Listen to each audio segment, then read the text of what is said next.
Pois bem, que bom que estamos aqui para conversar um pouco sobre filosofia, sobre educação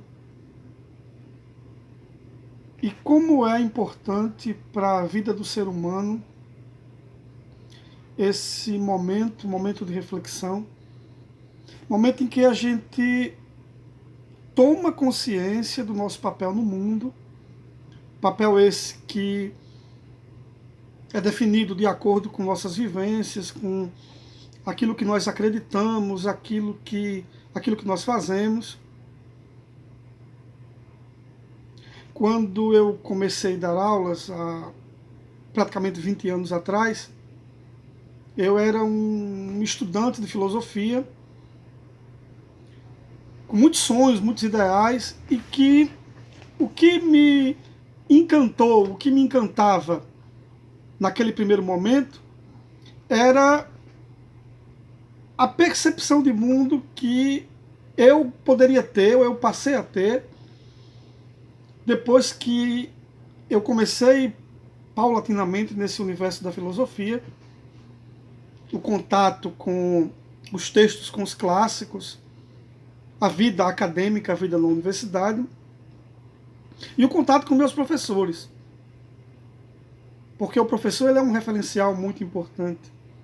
Ele é um arquétipo, um modelo que nós acabamos que pegando um pouco daqui, um pouco dali,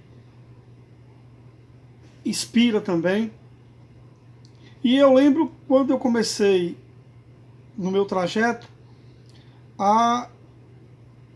a ideia ou as ideias, os sonhos que nós tínhamos e temos ainda, de fazer uma educação diferente. Uma educação humanista, acima de tudo humanista, no sentido de valorizar bem o ser humano. Nós não somos meros objetos, engrenagens de um sistema econômico, de uma máquina. Lutamos com relação a isso todos os dias. E me preocupa, nessas 2 décadas em sala de aula, e transitando também no meio universitário, no primeiro momento em filosofia, depois um momento em teologia, e voltando com a ciência das religiões, envolvido em projeto de pesquisa e convivendo com muita gente, como os valores eles sofrem mudanças, eles sofrem alterações, e como é difícil hoje, numa sociedade como a nossa, Pondé chamaria de neurótica, uma sociedade neurótica, as pessoas ainda, muitos como eu e muitos outros que temos esperança de dias melhores, mas como nós aprendemos e como conviver com essas dicotomias todas, com essas questões, num mundo que não valoriza as pessoas, onde houve uma substituição paulatina do ser pelo ter, e esse ter é impressionante, que é um ter, não é simplesmente um ter material, não é só ter as coisas, ter um carro, ter uma casa, ter dinheiro, ter bens, ter posses, mas no meio acadêmico é ter título, é ter publicação, é ter isso, é ter aquilo. E muitas vezes esse ter, ele substituiu o ser, e tem formado aí uma geração de medíocres. Uma geração de medíocres. Uma geração, muitas vezes, que o conhecimento não passa da superficialidade. E eu diria mais assim, como com o passar do tempo, nós acabamos perdendo essa dimensão das coisas simples, né? Eu fico a imaginar Sócrates nas ruas ou na Ágora de Atenas, conversando com as pessoas, interagindo com as pessoas de uma maneira simples, de uma maneira prática, querendo colocar simplesmente que nós podemos ser seres melhores, na medida que eu não me preocupe apenas comigo mesmo, que eu possa também enxergar no outro, não o inferno sartreano, mas uma extensão de mim. E a gente não quer transformar isso em aspas, filosofia barata de boteco, de bar, não. Mas percebam, no nosso dia a dia, na nossa interação com as pessoas, de fato, o conhecimento ele existe para quê? Para uma meia dúzia de catedráticos expor suas vaidades pessoais, ou as disputas nos departamentos, nas coordenações pelo poder, ou pelo aquele grupo em detrimento a outro grupo.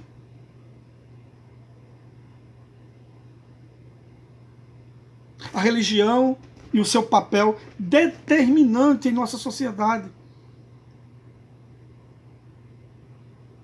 Uma religião que muitas vezes, e aí é de se concordar com Karl Marx, que muitas vezes é o ópio do povo.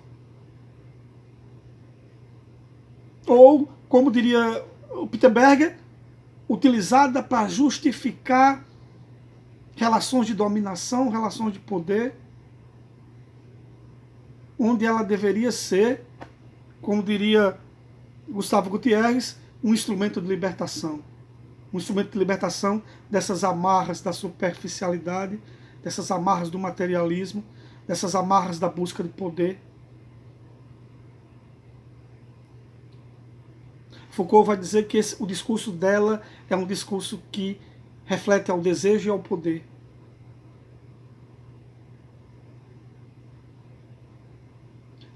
O Goethe vai dizer que ela é uma construção cultural. Religião é construção cultural. E todos os dias, quando eu pego a pensar sobre tais assuntos, a meditar sobre tais questões, e mesmo algumas colocando em sala de aula para os alunos, de forma muito tímida, né, por estarmos no ensino médio, mas no sentido assim de que precisamos lançar centelhas, lançar momentos assim que possam despertar o mínimo de questionamento. Por que é dessa forma? Por que não pode ser de outra?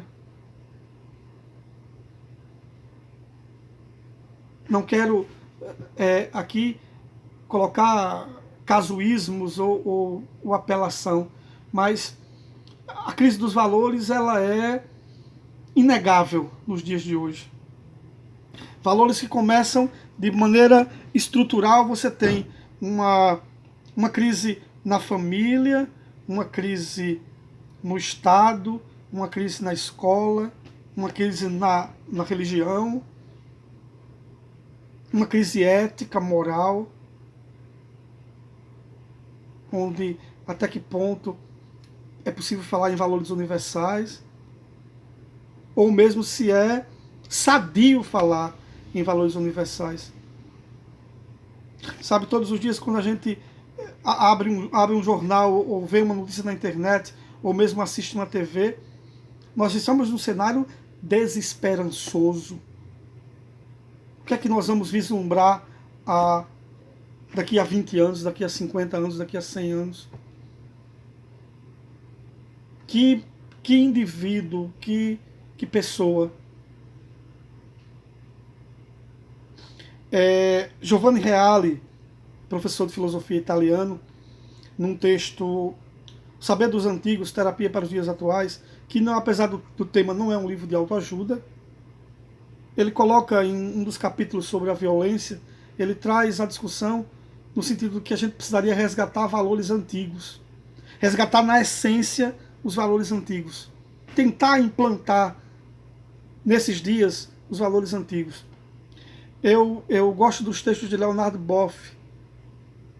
Um dos textos dele, Tempo de Transcendência, o ser humano como um projeto infinito, ele destaca esse conflito que o homem moderno passa, ao mesmo tempo de não se enquadrar em sistema nenhum, e ao mesmo tempo ter uma abertura para o infinito, uma abertura para o transcendente.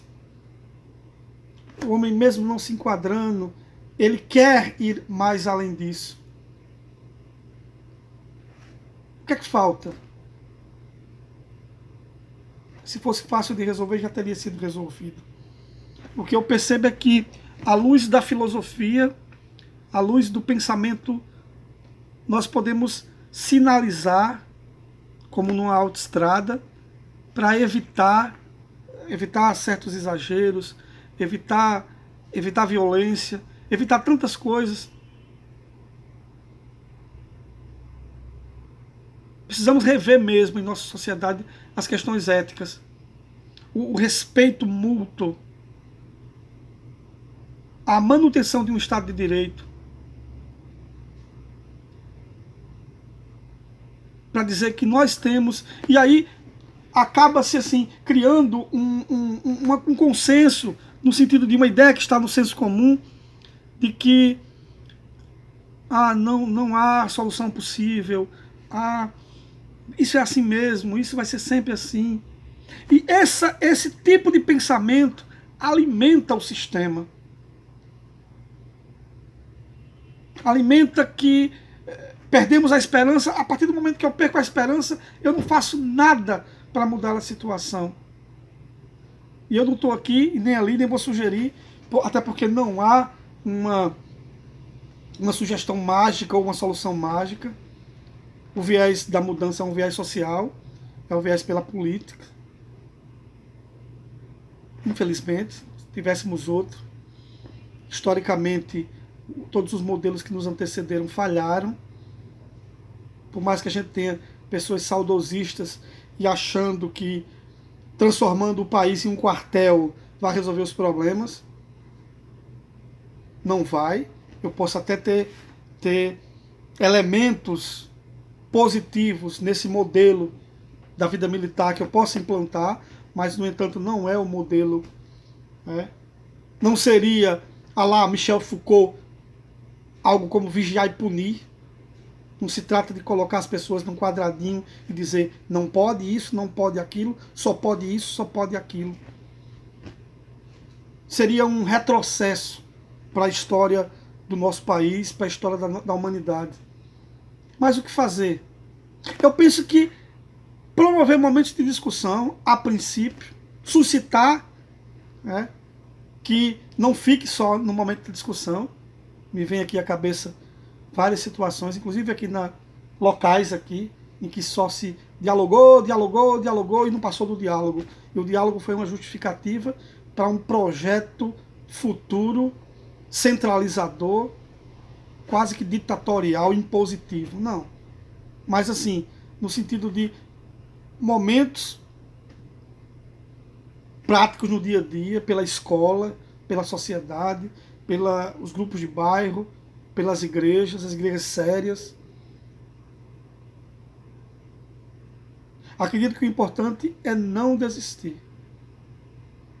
É perceber que cada um de nós, seja na academia, seja na rua, seja em qualquer lugar, em casa, no trabalho, nós somos sujeitos da transformação. Nós somos sujeitos porque nós estamos aqui e fazemos parte da história. Esses são desafios. Essa é a grande questão.